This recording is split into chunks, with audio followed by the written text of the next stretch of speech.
Laughter and melodies filled the air, weaving together a scene that seemed perfect for what should have been the most joyful day of my life. I'm Emma, and as I stood there in my elegant white gown, I felt like royalty. Everything seemed like a dream, until, in an instant, it all came crashing down. Emma dear, could you come here for a moment? My mother-in-law's voice pierced through the merriment. It was sharp, almost commanding. I smiled at my friends and excused myself, noticing how stiff my mother-in-law stood as I approached. Her smile didn't reach her eyes, and the tension in her posture was clear. "What is it, Mrs. Brown?" I asked, trying my best to keep my voice calm and friendly. "It's about the way you look at me, Emma," she said, her tone cold and full of accusation. "I know what contempt looks like, and you have it written all over your face. I am your husband's mother, and I deserve respect, not this disdain." Her words took me by surprise, my mind racing, trying to make sense of what she was saying. "Mrs. Brown, I think you've misunderstood.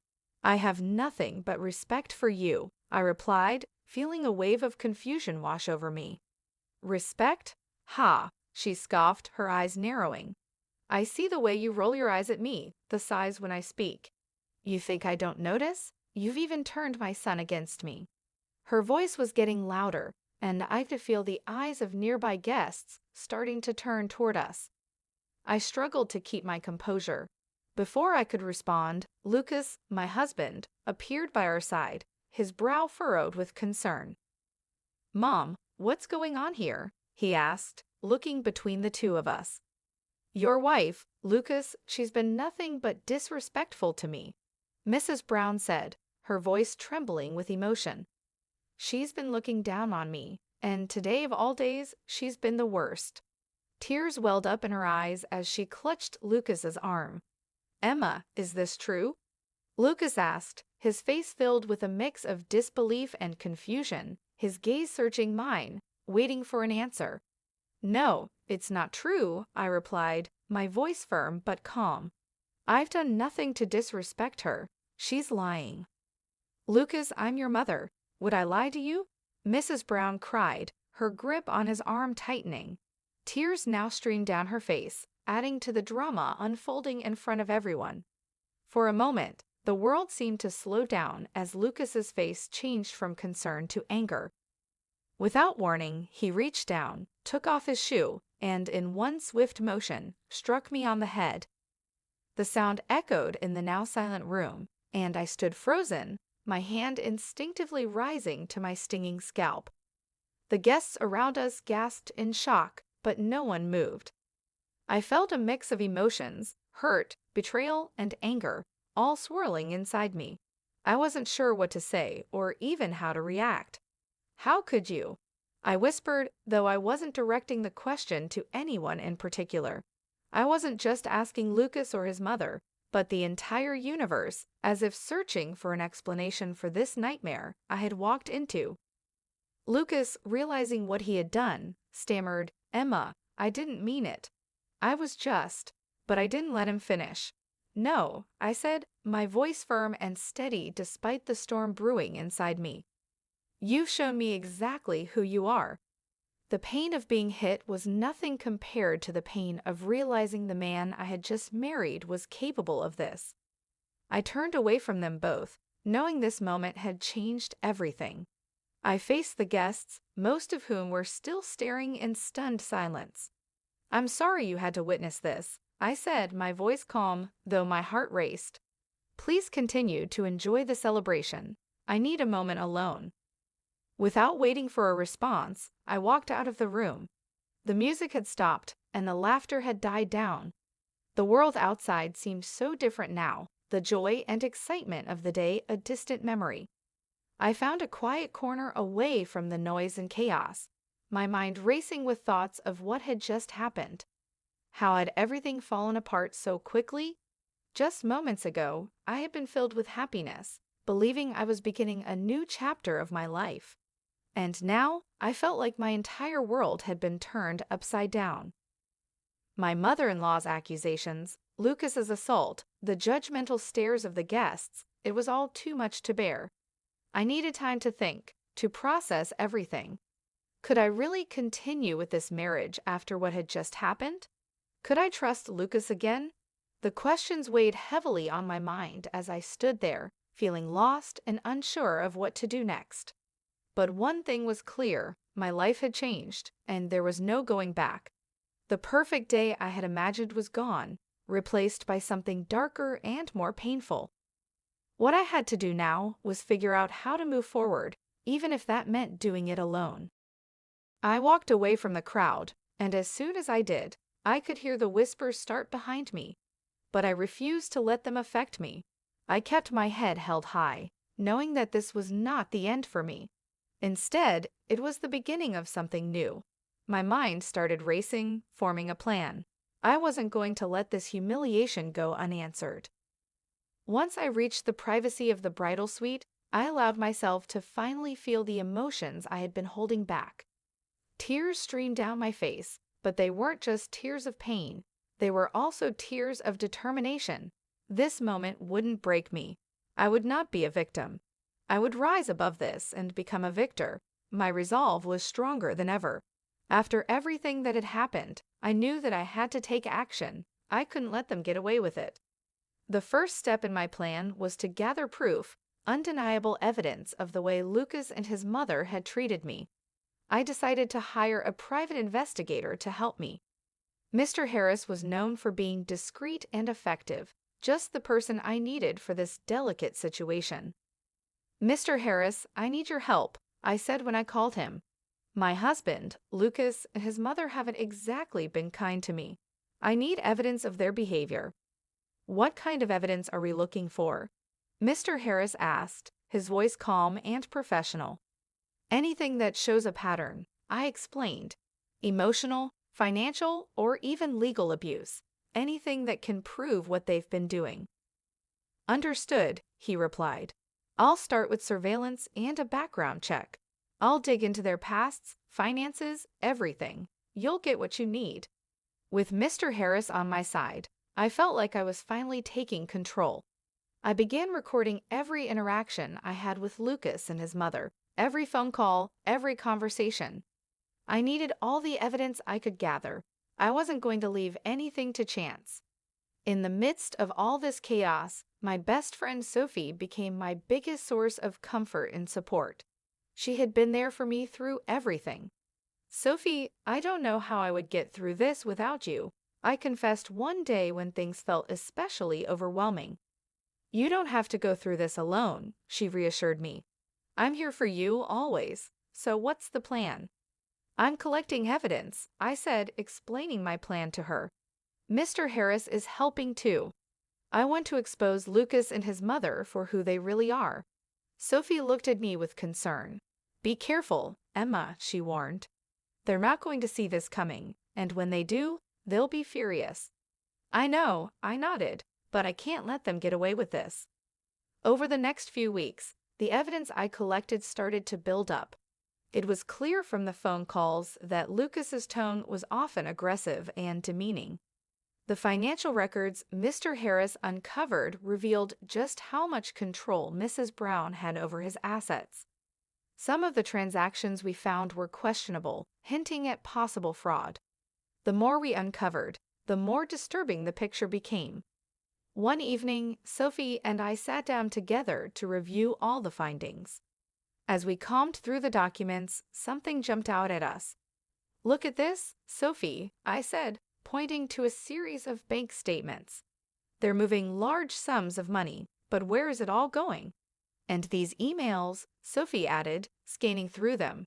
"It sounds like they're planning something, but we don't know what yet." "We need to connect the dots," I said, feeling the weight of everything we were uncovering. "This isn't just about emotional abuse anymore. There's a whole web of lies and manipulation going on." Sophie's eyes widened as she stared at the evidence in front of us. "Emma, we're on to something big here," she said, her voice filled with both excitement and fear. The more I delved into the evidence, the clearer it became that Lucas and his mother were involved in more than just toxic behavior.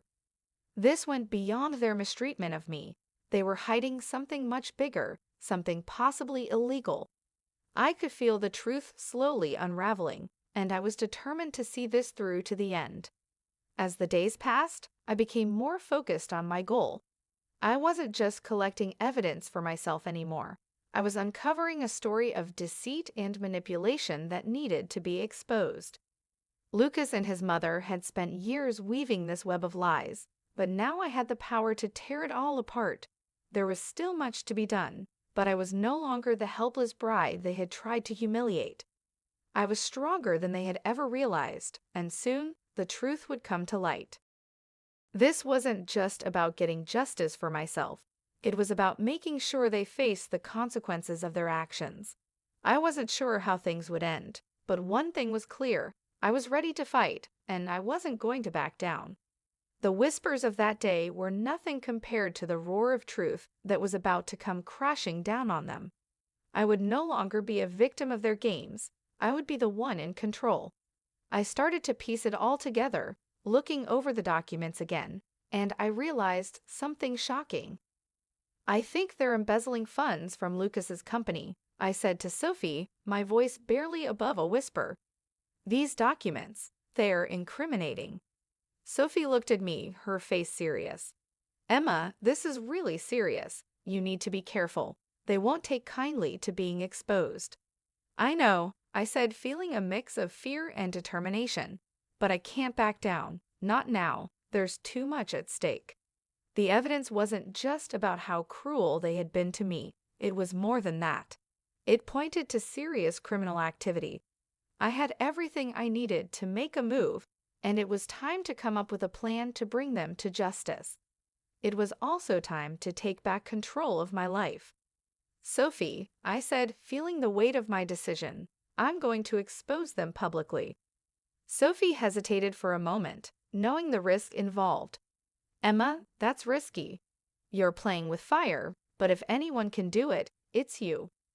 With Sophie by my side and the evidence in my hands, I felt stronger than I had in a long time. I wasn't just fighting for myself anymore. This was about justice, about making sure Lucas and his mother faced the consequences of what they had done. It was time to show the world who they truly were. The next step was clear. I had to bring everything out into the open. I decided to organize an event, pretending it was for a big announcement. I invited friends, family, and even a few media contacts, people who would help get the story out. The venue was lavish, with an atmosphere full of excitement and curiosity. Everyone was eager to hear the news. As I stood at the front of the room, I took a deep breath. The time had come. "Thank you all for coming," I began, keeping my voice steady and my expression calm. Lucas and his mother, Mrs. Brown, stood beside me, smiling. They had no idea what was about to happen. "Emma, darling, we're so proud of you," Lucas said, his voice sweet but insincere. "Whatever the announcement is, we support you." His words felt like poison, but I stayed composed. "I've gathered you all here to share some important truths," I said, pausing to gauge the room's reaction. "Truths about my marriage and about the Brown family." Mrs. Brown's smile faltered. "Truths?" she repeated, her voice shaky with a mix of confusion and fear. "Emma, what are you talking about?"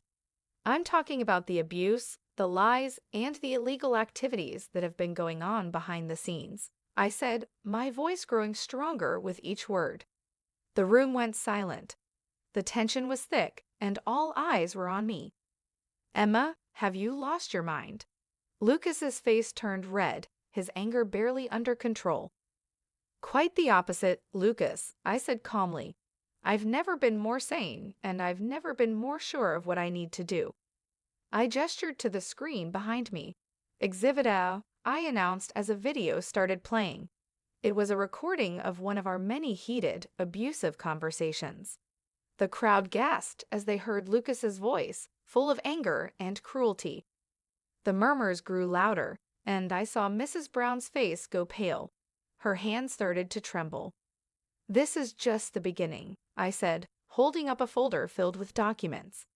"These papers show financial irregularities, embezzlement, fraud. It's all here." "You can't do this, Emma." Lucas shouted, his voice a mix of pleading and threat. "You're ruining everything." I looked him straight in the eye. "I'm not ruining anything, Lucas. I'm exposing the truth, a truth that everyone deserves to see." The media personnel who had been invited started clicking their cameras, capturing every moment of this dramatic revelation. There was no turning back now. This was it. "Emma, please." Mrs. Brown's voice was barely a whisper, her confidence shattered. "Let's talk about this privately. There's no need for this public display." I shook my head. "No, Mrs. Brown.